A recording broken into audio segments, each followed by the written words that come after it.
All right, so you ready to dive in? Yeah, let's do it. Innovation, right? Always a hot topic. Always.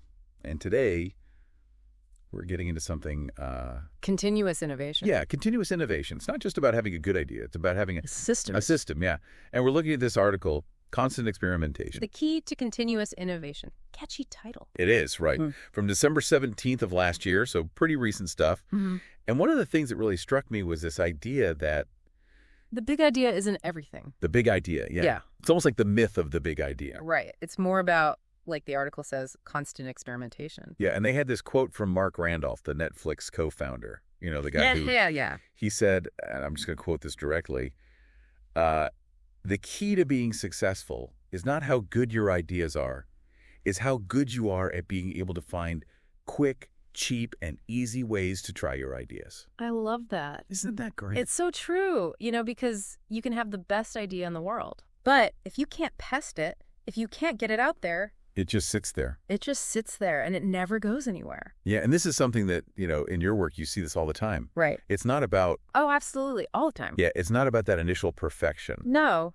And I think that's a hard thing for people to wrap their heads around, It is. It's really counterintuitive. Because you think, okay, I have to have this perfect product or I have to have this perfect service Before you even show it to anyone. before I even show it to anyone. But really, it's the opposite. You got to get it out there. You got to get it out there and then iterate, Get feedback. Make it better. Exactly. And the article uses Toyota as an example. Yes.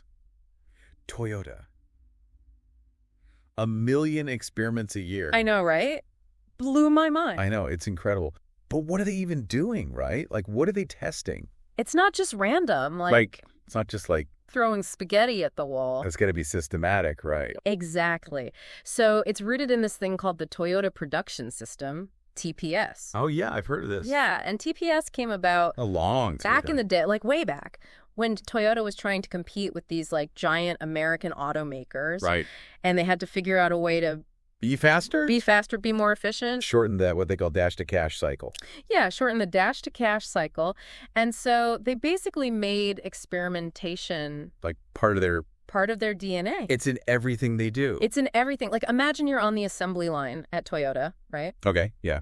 And you notice, this one little thing could be done a little bit better. This bolt. This bolt, if we just twisted it this way, it would be 2 seconds faster. 2 seconds faster. So instead of just ignoring it, the culture at Toyota is Bring it up. bring it up, test it, let's see if it actually works. And if it does work, then it becomes part of the system. It gets integrated. So it's like constant little tiny improvements that add up to something huge. Exactly. That's what they call Kaizen. Kaizen, yeah. Continuous improvement. Continuous improvement. Yeah. So if Toyota, this massive company, can make this work, then it seems like anybody could. Right? Absolutely. And it's not about, we have to be perfect. Right. It's more about, there's this great quote from Antoine de Saint-Exupéry.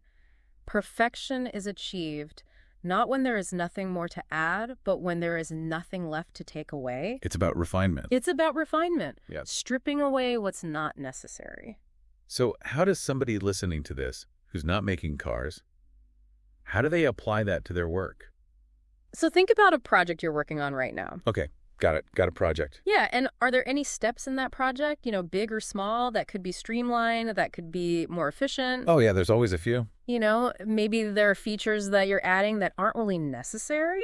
So it's about constantly experimenting, constantly refining, and getting to the core of what you're trying to achieve. So it's not about adding more. It's about... It's about taking away. Yeah. Taking away. It's a different way of thinking about it. It really is. So if somebody's listening to this and they're like, all right, I'm sold, I want to try this out, what are some practical things they can do to embrace this experimentation mindset? So first of all, you got to change how you view failure. Oh, failure. We all hate it. Yeah, we hate it, but it's not the opposite of success. It's part of the process. It's how we learn. Right. You learn more from your failures than your successes sometimes. Totally. Yeah. And don't be afraid to start small. Small, yeah. You don't have to Revolutionize the world. revolutionize the world overnight. Just start with little experiments. Baby steps. Baby steps. And you said something before about moving fast. Oh, speed is key. Speed is key, yeah. The quicker you can run an experiment, gather some data, learn from it, the faster you improve. Don't get bogged down in analysis paralysis. So to sum this all up, continuous innovation. It's not about these big ideas. It's about this constant experimentation, fostering a culture where people feel comfortable trying new things. Making mistakes, iterating rapidly. And it's not about having all the answers up front. No, it's about asking the right questions. Testing your assumptions. Exactly. And being open to the unexpected. So here's something to think about. What's one little experiment you can start today? Maybe try a new way to tackle that problem that's been bugging you. Or a different way to do your morning routine. Yeah. Anything. Just something small. Share those ideas with us. We'd love to hear what you come up with. Yeah, we're all ears. Always. Always. Awesome. Well, this has been a really insightful deep dive. Thanks for joining us. Thanks for having me. Until next time. Cheers. Cheers.